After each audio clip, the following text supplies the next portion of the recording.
Bonjour tout le monde. On va faire une petite vidéo. Avant toute chose, vous connaissez maintenant la petite habitude. S'il vous plaît, posez un petit like. Abonnez-vous si c'est pas encore fait. Une chaîne de training francophone de qualité, c'est quand même rare.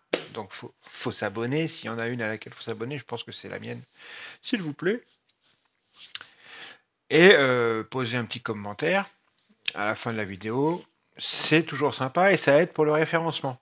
Merci de bien vouloir donner de votre temps pour visionner mes vidéos, poser des petits commentaires, liker et s'abonner. C'est très sympa de votre part.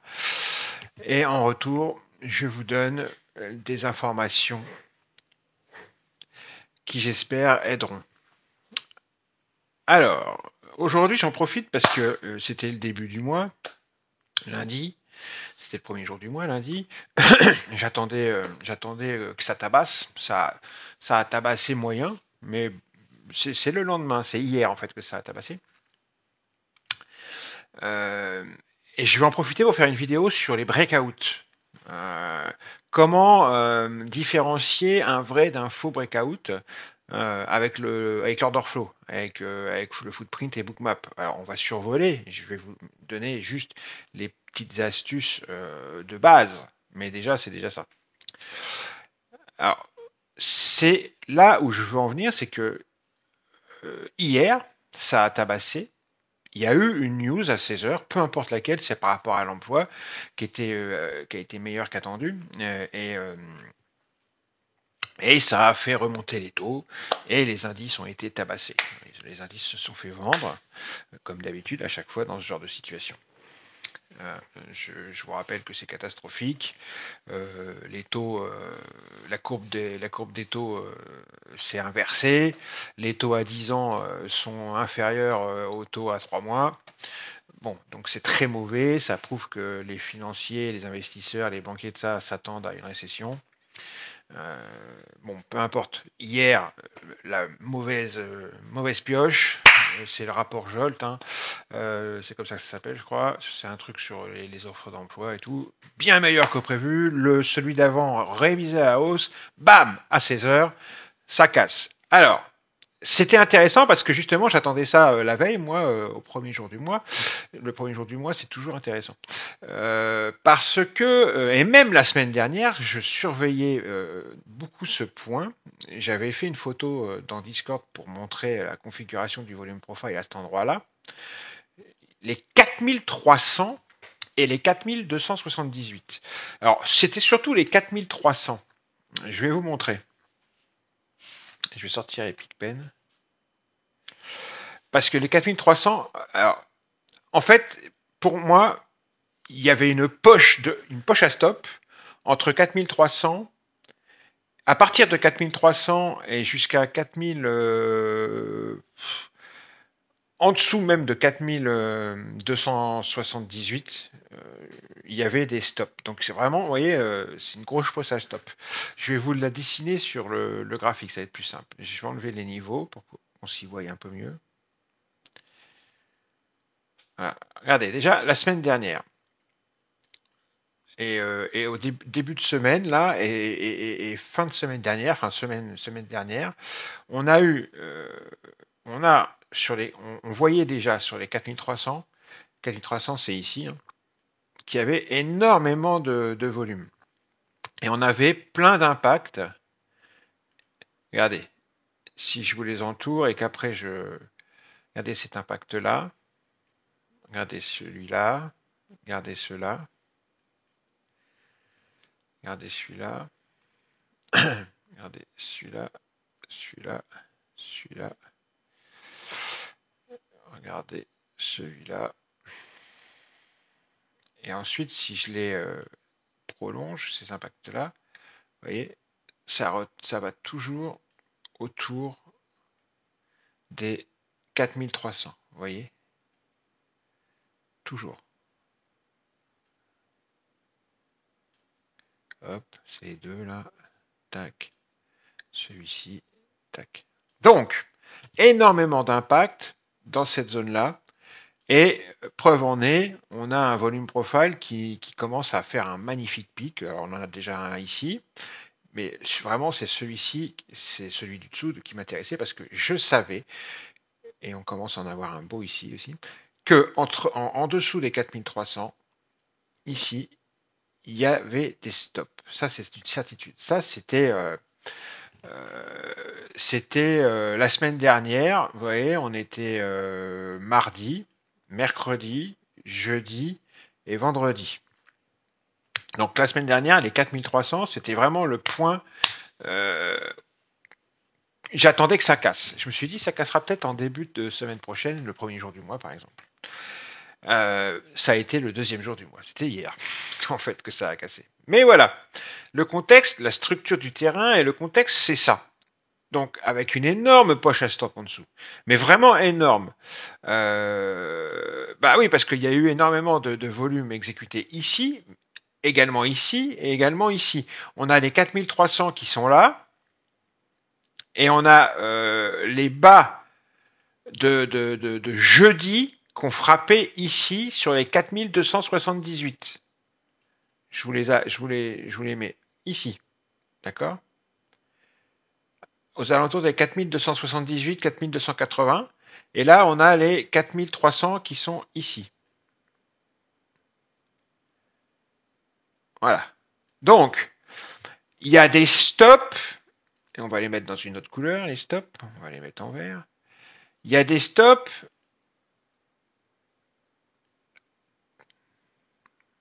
Tout ça, ça peut être une belle poche à stop. En tous les cas, il y en a au moins une ici, qui était magnifique. Et ensuite, une seconde ici, sous les bas. D'accord? Mais bon, celle-là, je la mets entre guillemets. Moi, celle qui m'intéressait surtout, c'était celle-là, sous les 4300. Déjà, celle-là était largement suffisante pour faire un beau trade et voir un beau breakout.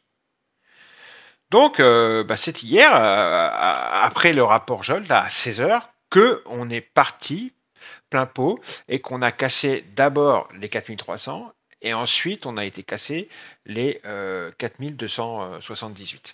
4278, hein, je vous montre, hein, en daily, c'est ici. Hein. C'est le point bas de la mèche de jeudi dernier, il me semble. D'accord? C'est vraiment un point dur. Ça et les 4300 au-dessus, ici, hein, ce sont deux points qui étaient durs et qui, si ils cassaient, allaient provoquer une accélération, c'était sûr. Je vous laisse imaginer les prochains points, quand vous voyez mon graphique, là, les prochains points à surveiller, hein, on est ici aujourd'hui, là. Regardez. Tous les impacts qu'on a eu ici et ici, c'était l'année dernière. Non, c'était en mai, pardon, c'était en mai. Non, c'était l'année dernière, ça. Non, c'était en mai. Oui, c'était en mai, pardon. Regardez tous les impacts, et après, avec deux excès ici. Donc, le prochain point, en plus, c'est le point pivot annuel. Hein. Donc, le prochain point, c'est les 4212, autour des 4200, 4212, quoi. C'est le prochain point où, en dessous, il y a des stops. Hein. D'accord? Bon, revenons à ce qu'on était en train de dire. Je vous ai juste vous montré, donc, les 4278, c'est le bas de jeudi, c'est ici. D'accord? Donc, voilà. Et les 4300, eux, ils sont ici. Juste pour vous montrer. D'accord? Donc, vous voyez qu'en 2 jours, on a fracassé et les 4300 et les 4278. Même en une journée. Hein, ça, tout s'est fait hier. Donc, on a eu un beau breakout hier. C'est une journée avec 2 beaux breakouts. Alors maintenant, c'est là que je veux en venir. Dans le footprint et dans Bookmap, comment reconnaître un bon breakout d'un faux qui va vous revenir dans la gueule? Ah! Eh ben oui! Parce que on est certainement très nombreux et nombreuses à s'être fait avoir et à s'être fait embarquer dans un faux breakout. Bon, à la limite, c'est pas une catastrophe. Un trade perdant, c'est normal, ça arrive. On peut pas avoir tout le temps raison. Le trade est perdant, on sort, on prend sa perte. Mais est-ce que on peut avoir des astuces pour éviter de se faire embarquer dans un faux breakout? C'est quand même une perte, c'est normal, mais c'est quand même mieux d'éviter. On est d'accord. Bah oui, moi j'en ai, et c'est des astuces de base, vous allez voir, c'est tout bête.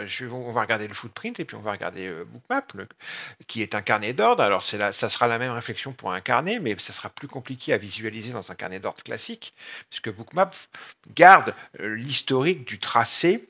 Et vraiment, Bookmap, qui est un carnet d'ordre, est un carnet d'ordre particulier, puisque c'est un carnet d'ordre où on a l'action des prix qui se dessine.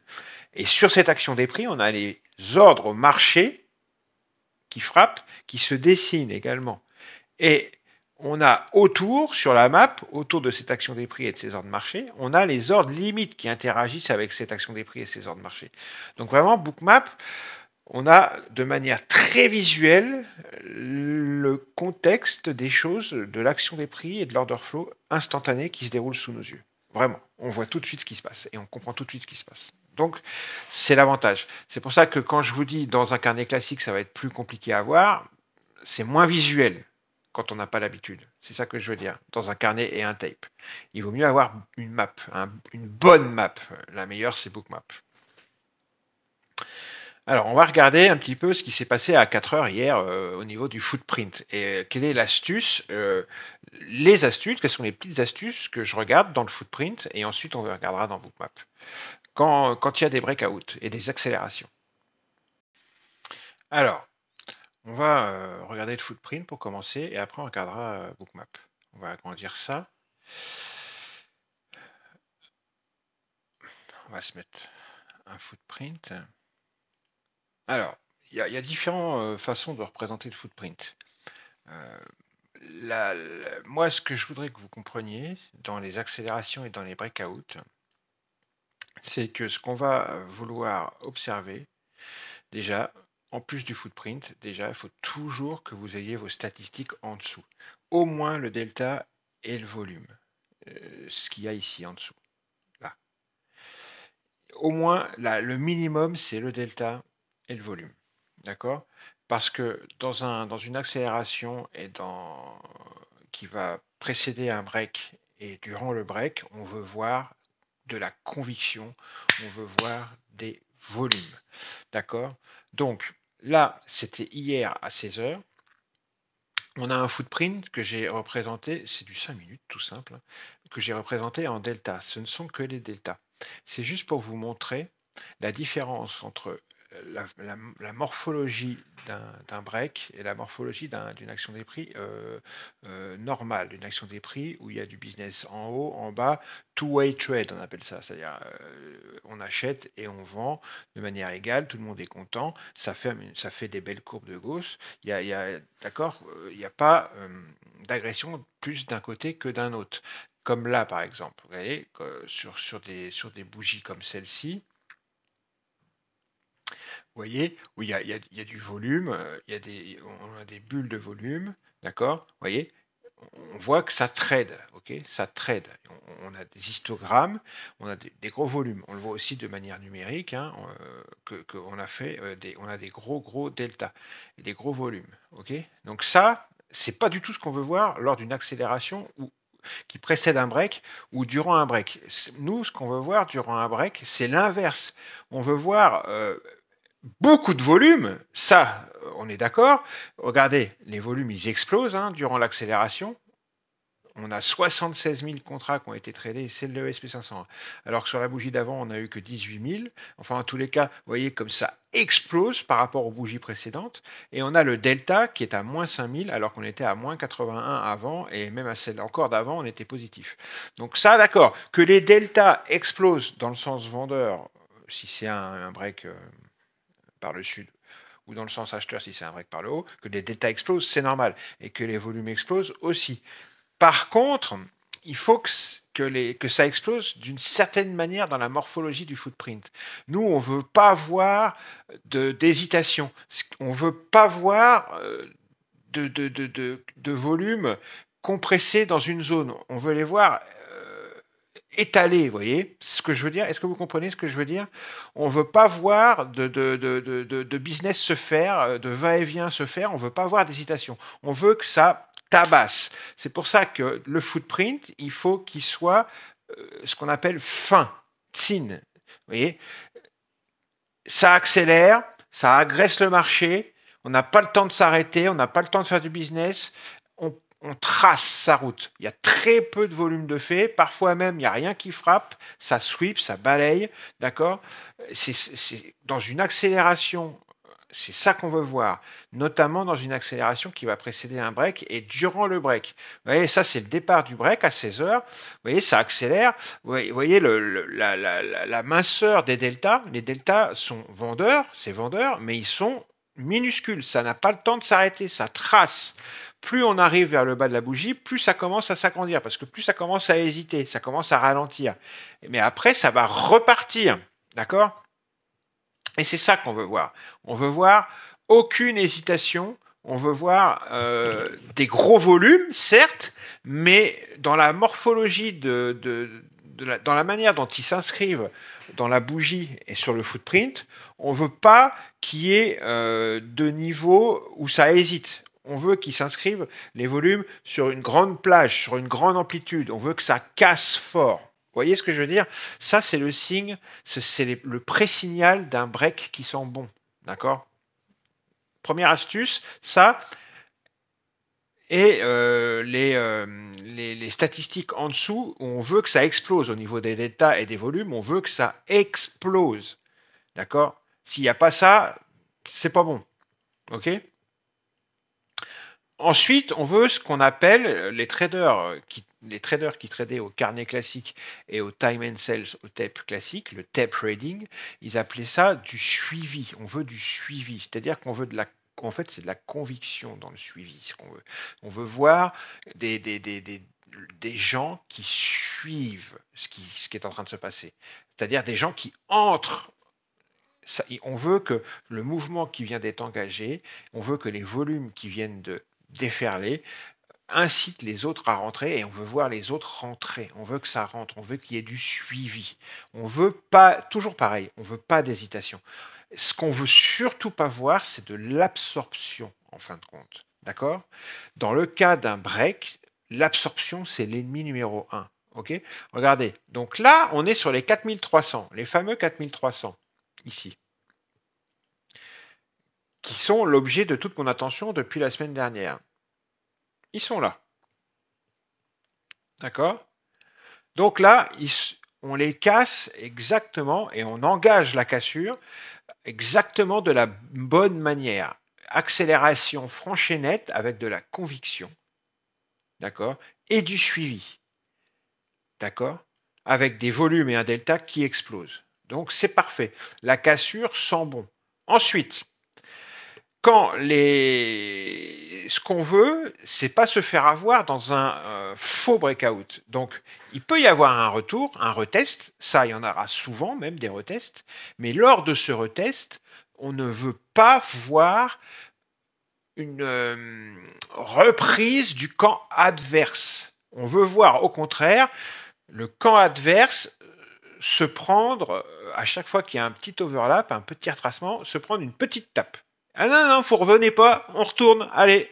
Non, non, non, non, interdiction de faire marche arrière, on a cassé, on continue. On veut les voir se prendre des baffes et échouer à reprendre la main, d'accord? C'est ça qu'on veut voir. Ça, c'est pareil, c'est dans l'action des prix. On veut pas voir d'hésitation. Le moindre retracement, le moindre overlap doit être avorté et le chemin initial de la cassure doit reprendre, d'accord? Même si ça hésite un petit peu, on doit voir plus d'engagement du côté du sens de la cassure, d'accord? C'est ce qui s'est passé hier. Donc, on continue à casser les 4300. Hein. Sur le SP500, ça fait du point. Là, il y a eu énormément de points. Hein. Là, vous voyez, on continue sur la bougie suivante. C'est des bougies de 5 minutes que je vous ai mis là. Sur la bougie suivante, ça continue à casser fort et on voit qu'il n'y a pas d'hésitation. Il n'y a pas, d'hésitation dans une zone plutôt qu'une autre. Hein. Donc, ça déferle. On s'arrête à aucun niveau. On s'arrête. On continue. Hein. Il y a de la conviction dans la direction. D'accord? Et ensuite, on a un petit overlap sur cette bougie-là. Vous voyez, on a une mèche. Cet overlap, il va retester les 4300. Et il s'y attarde pas. Vous voyez, sur cette bougie-là, on va retester les 4300. On s'y attarde pas. Les acheteurs au marché ici sont absorbés. On voit qu'il y a une petite absorption des achats marché. Et ça repart. Direct, tout de suite. Et ça repart avec du volume. D'accord? Donc c'est ça qu'on veut voir. Conviction, volume, voilà, la bougie d'ensuite, la bougie d'après. On revoit à nouveau de la conviction, vous voyez, elle est fine, elle est tine. Vraiment, j'espère que je me trompe pas, c'est bien ça, c'est tine. Hein.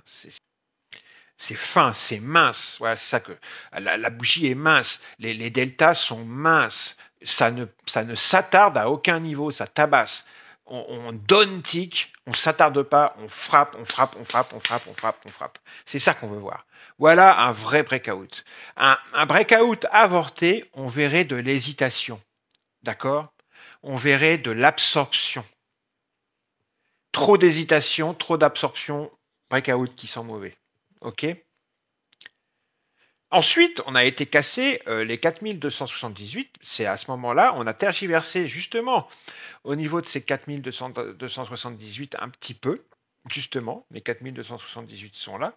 Donc ça pouvait commencer on pouvait commencer à se dire, bon, bah, ça va peut-être pas aller beaucoup plus loin.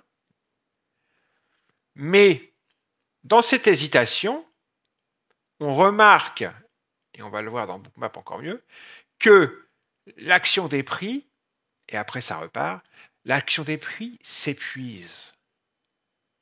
Et l'order flow aussi, et ça, faut aller avoir l'œil. Je vais pas vous montrer je vais pas vous faire un cours sur le footprint et sur l'order flow et les patterns d'order flow, mais déjà rien que l'action des prix, là, vous voyez, elle s'épuise. C'est ce que je vous disais tout à l'heure. Chaque overlap, chaque retracement se prend une tape sur la gueule et on lui dit non, tu reviens pas, tu continues dans le sens que tu viens de prendre. Tout droit, la marche arrière est cassée, tu vas tout droit, le frein est cassé, il n'y a pas de frein, il n'y a pas de marche arrière, c'est tout droit. D'accord? C'est ça qu'on veut voir. Aucune hésitation. D'accord? Et ça continue, ça tabasse. Là, on hit the bid, parce que c'est dans le sens d'une cassure sud. On hit the bid, hit the bid. On veut voir le bid se faire défoncer. On hit the bid, hit the bid, hit the bid. Évidemment, on veut voir régulièrement des gros deltas et des gros volumes dans les statistiques revenir sur certaines bougies, hein, comme là. Gros delta, gros volume. Gros delta, gros volume. Comme là et comme là. Comme là et comme là. D'accord? Et on veut voir des bougies minces avec des deltas fins mais ultra vendeurs et une direction pleine de conviction. Regardez, on a des bougies ça continue, ça continue, ça continue. On a plein de bougies comme ça qui continuent qui nous montrent la belle conviction du marché à vouloir descendre. Dans le footprint, c'est ce qu'on veut voir. Voilà. Quand on a le footprint sous les yeux. Alors on peut avoir d'autres sortes de footprint, mais c'est la même chose qu'on veut observer, d'accord? Peu importe que ce soit du 5 minutes, du Renko, du tick reversal, ce que vous voulez, peu importe. Ce qu'on veut voir, c'est ça, c'est cette conviction dans le suivi, ces volumes minces. Il y a beaucoup de volumes, mais ils sont absolument pas marqués à des endroits précis. Ils sont marqués sur des amplitudes énormes. Bah, normal, puisque ça défonce tout, ça part, c'est directionnel. Voilà. Ensuite, je vais vous montrer dans Bookmap. Alors dans Bookmap, il y a plein de choses à voir. Et je vais pas vous faire un cours sur Bookmap, c'est pas possible. Mais déjà, je vais vous remettre où sont les 4300. Déjà, il faut, comme d'habitude, dans notre méthode de travail, quadriller le terrain. Les 4300, ils sont là. Et donc, ici. Voilà, les 4300 sont là. D'accord? Et vous avez donc les bas, les 4278, les bas de la semaine dernière, de la hebdomadaire de jeudi dernier, qui sont ici. Très important. Et en plus, vous avez les bas de la veille qui sont ici. OK. Ce qui est important aussi. Et là, on va pouvoir, je vais vous montrer, constater, donc 16h, l'heure de la news, c'est ici. Hein. À 16h, heure de la news, c'est ici. C'est ici que l'accélération baissière commence. Alors regardez dans Bookmap ce que j'aime bien voir en gros. C'est exactement la même chose que ce qu'on voit dans le footprint en fin de compte. On va zoomer sur le mouvement de baisse. Ce qu'on veut, quand le mouvement démarre et qu'on s'approche des 4300, c'est ce que je vous disais tout à l'heure, énormément de volume, mais sur une amplitude large. On ne veut pas de two-way trade, on ne veut pas d'absorption, on ne veut pas que ça s'arrête à un endroit en particulier, comme ici par exemple, là. Vous voyez, ici ça baisse, ça remonte, ça baisse, ça remonte, ça baisse, ça remonte, ça remonte. En plus, il y a de la liquidité en dessous, ça ne passe pas. Non, ce qu'on veut, c'est ça. Bram, ça tabasse d'un coup. Il y a énormément de volume, mais pas spécialement à un endroit en particulier. C'est sur une zone très étalée. Le marché se fait défoncer. Littéralement, c'est ça. Le marché se fait défoncer à la baisse, là, dans ce cas-là. C'est ça qu'on veut voir. On veut voir, donc, c'est ce que j'appelle, moi, de la conviction. Et on veut voir ensuite, dans cette conviction, on veut voir un suivi. Pareil que dans le footprint. Donc, quand on a, regardez ici, le breakout qui commence, l'accélération avant le breakout qui commence, quand on arrive sur les 4300 ici. Sur les 4300, vous remarquerez que comme par hasard, ça se met à hésiter un petit peu. Regardez. Je vous mets tout ça comme il faut. Les 4300, comme par hasard, c'est ici, on commence à hésiter. D'accord? Ok, mais c'est normal. Mais dans cette hésitation, ce qu'on veut voir, c'est les overlaps timides, les retracements qui se font corriger tout de suite. Ils tentent de reprendre, ils n'y arrivent pas. Ils tentent de reprendre et ils n'y arrivent pas. Ils tentent de reprendre et ils n'y arrivent pas et ils capitulent et ça repart. D'accord? Et ça, c'est la respiration du marché, c'est le rythme de l'action des prix. Il y a bien entendu d'autres choses à voir, notamment de l'absorption en haut des mèches ou des exhaustions. Là, il y a plutôt une absorption des achats, là, il y a plutôt une exhaustion des achats. Et il faut aussi également réussir à choper la respiration de l'action des prix, la respiration du marché. Quand on voit ça, qu'on a eu ce premier engagement plein de conviction, et qu'ensuite on a cette première hésitation qui échoue, c'est ce que j'appelle du suivi. Et là, on est face à un vrai breakout. D'accord? Et ensuite, on essaye de se faire exécuter. Déjà, on est déjà normalement en position, hein, on est déjà rentré. Alors ça, la manière de rentrer, soit il y a plusieurs façons de rentrer, soit vous anticipiez la chose, vous êtes déjà en position, soit vous êtes rentré au moment de la première accélération, vous avez essayé de vous faire exécuter au mieux, soit vous rentrez à la première hésitation ici. Quand vous voyez que cette hésitation échoue, vous essayez de vous faire prendre là. Dans tous les cas, on rentre en position et ensuite on se laisse porter par le breakout. Et vous voyez, ça continue. On voit à chaque fois, c'est ce que je vous dis, on voit cette conviction, les prix repartent et à chaque fois, ce que l'on ne veut surtout pas voir, c'est de l'absorption qui s'installe, comme ici. Vous voyez, là, on a un début d'absorption ici. Ça tape, ça ne passe pas. Ça, on ne veut surtout pas le voir. Par contre, sur le haut du retracement ici, c'est très propre. On a une exhaustion, on voit bien que les achats market ici s'épuisent. Donc ça, on veut bien le voir. Par contre, l'absorption des ventes ici, on veut surtout pas voir. Mais ce qui se passe, c'est qu'après, on revient taper et qu'après, l'absorption diminue, il n'y a plus d'absorption, les prix s'épuisent à remonter et on recapitule. Et on voit à nouveau ce suivi revenir.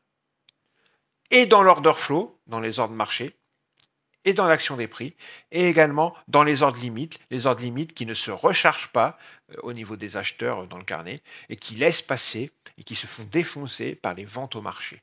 Et l'action des prix passe. Et on continue, et il y a à nouveau ce suivi, cette conviction dans la direction. Voilà un vrai breakout. Un faux breakout, imaginons qu'ici c'est le début d'un faux breakout. Le breakout commence à avorter. Il a fait semblant de casser. Imaginons qu'ici c'était un gros niveau qu'on surveillait. Ici. Ça c'était notre gros niveau. Ça, c'est notre cassure. Déjà, pour commencer, je trouve que la cassure, il y a trop de, les volumes sont trop marqués propres. Il n'y a pas de balayage, il n'y a pas de grande amplitude avec des trous, des gaps dans les volumes. Vous voyez ce que je veux dire? Comme je vous disais tout à l'heure, on veut que ça soit mince, on veut que ça soit étalé, on veut que ça tabasse, on veut que le carré soit balayé. Déjà, c'est un petit peu trop propre comme cassure. Déjà, et d'une. Et de deux, on commence à avoir de l'absorption ici. Là, ça commence à sentir mauvais.